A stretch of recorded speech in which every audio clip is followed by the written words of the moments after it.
Assalamualaikum warahmatullahi wabarakatuh. Hai, kami dari kelompok 4 akan menjelaskan tentang sistem dan struktur politik ekonomi Indonesia masa Orde Baru 1966 sampai 1988. Sebelum saya melanjutkan ke materi, di sini saya Alsia Nurfadila akan menjelaskan tentang peta konsep. Yang pertama ada masa transisi Orde Baru, yang kedua awal Orde Baru, yang ketiga masa Orde Baru. Bagian A menjelaskan tentang transisi 1966 sampai 1967. Yang pertama, aksi-aksi Tritura. Aksi-aksi tuntunan penyelesaian yang seadil-adilnya terhadap pelaku G3 SPKI semakin meningkat. Gerakan tersebut dipelopori oleh Kesatuan Aksi Pemuda-Pemuda, Mahasiswa dan Pelajar KAPPI, KAMI, KPI, kemudian muncul pula KABI Buruh, KACI Sarjana, KAWI Wanita, dan KGI Guru, dan lain-lain.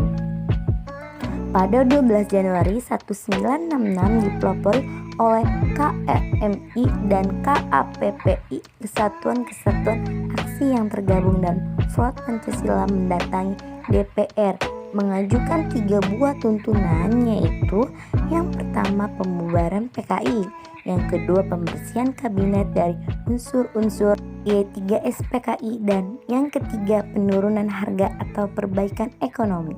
Hai, saya Mastia akan menjelaskan 2.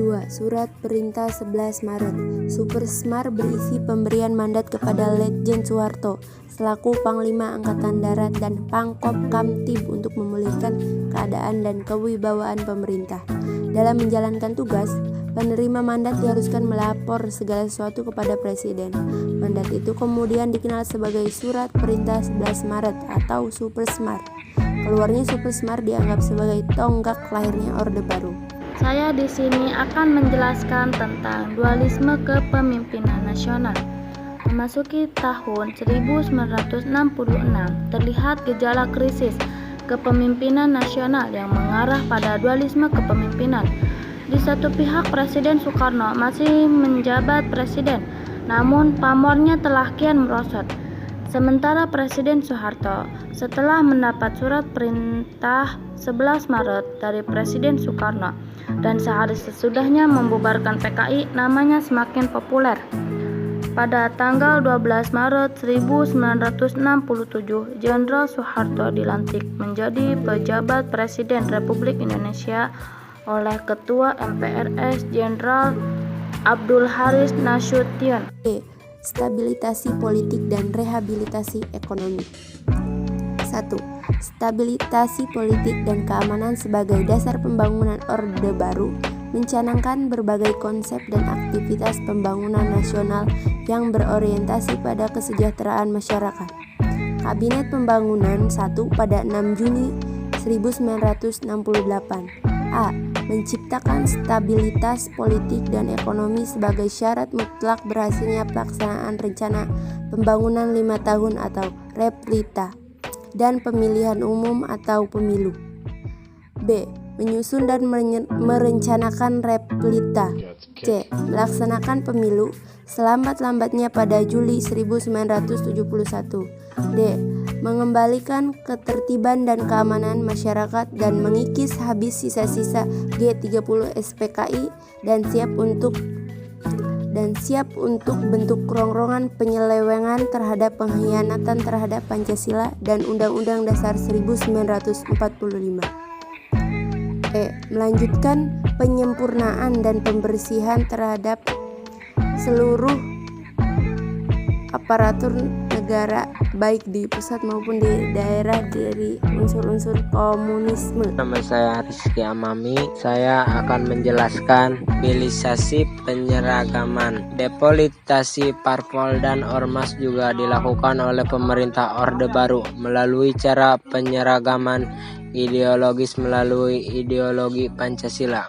Gagasan ini disampaikan oleh Presiden Soeharto pada acara hari ulang tahun ke-25 Universitas Gadjah Mada di Yogyakarta, 19 Desember 1974. Tujuan penataran P4 adalah membentuk pemahaman yang sama mengenai demokrasi Pancasila, sehingga dengan pemahaman yang sama diharapkan persatuan dan kesatuan nasional akan terbentuk dan terpelihara. Penerapan dui fungsi ABRI. Dui fungsi ABRI seperti yang sudah dijelaskan sebelumnya, diartikan bahwa ABRI memiliki dua fungsi, yaitu fungsi sebagai pusat kekuatan militer Indonesia dan juga fungsinya di bidang politik. Secara umum, intervensi ABRI dalam bidang politik pada masa Orde Baru yang mengatasnamakan dui fungsi ABRI ini salah satunya adalah dengan ditempatkannya militer di DPR, MPR, serta DPD tingkat provinsi dan kabupaten. Perwira yang aktif sebanyak 1/5 dari jumlahnya menjadi anggota Dewan Perwakilan Daerah DPRD, di mana mereka bertanggung jawab kepada komandan setempat, sedangkan yang di MPR dan DPR tingkat nasional bertanggung jawab langsung kepada Panglima ABRI. Trilogi pembangunan. Pertama, stabilisasi nasional yang sehat dan dinamis. 2. Pertumbuhan ekonomi yang cukup tinggi. 3. Pemerataan pembangunan dan hasil-hasilnya menuju kepada terciptanya keadilan sosial bagi seluruh rakyat. Trilogi pembangunan itu tidak lain merupakan suatu rencana bangsa Indonesia yang digelorakan Presiden Soeharto untuk mewujudkan tujuan negara sebagai amanat pembukaan Undang-Undang Dasar 1945. 4. Rehabilitasi ekonomi Orde Baru. Di sini menjelaskan tentang program rehabilitasi ekonomi Orde Baru dilaksanakan berdasarkan pada TAP MPRS No XX111 atau 1966 yang isinya antara lain mengharuskan diutamakannya masalah perbaikan ekonomi rakyat di atas segala soal-soal nasional yang lain, termasuk soal-soal politik. Secara umum, intervensi ABRI dalam bidang politik pada masa Orde Baru yang mengatasnamakan dui fungsi ABRI ini salah satunya adalah dengan ditempatkannya militer di DPR, MPR, serta DPD tingkat provinsi dan kabupaten. Hai, saya Alsya. Saya akan menjelaskan interogasi Timor. Keterlibatan Indonesia secara langsung di Timur terjadi setelah adanya pemerintahan dari para pendukung proklamasi Balibo yang terdiri UDT bersama Apodeti, Kota, dan Trabalista. Keempat partai itu pada tanggal 30 November 1975 di Kota Balibo mengeluarkan pernyataan untuk bergabung dengan pemerintahan Republik Indonesia. D. Dampak kebijakan politik dan ekonomi masa Orde Baru. Pendekatan keamanan yang diterapkan oleh pemerintahan Orde Baru dalam menegakkan stabilisasi nasional secara umum memang berhasil menciptakan suasana aman bagi masyarakat Indonesia. Pembangunan ekonomi pun berjalan baik dengan pertumbuhannya ekonomi yang tinggi karena setiap program pembangunan pemerintahan terencana dengan baik dan hasilnya dapat terlihat secara konkret. Namun di sisi lain, kebijakan politik dan ekonomi pemerintahan Orde Baru juga memberi beberapa dampak yang lain baik di bidang ekonomi dan politik. Meskipun pertumbuhan ekonomi meningkat, tetapi secara fundamental pembangunan tidak merata.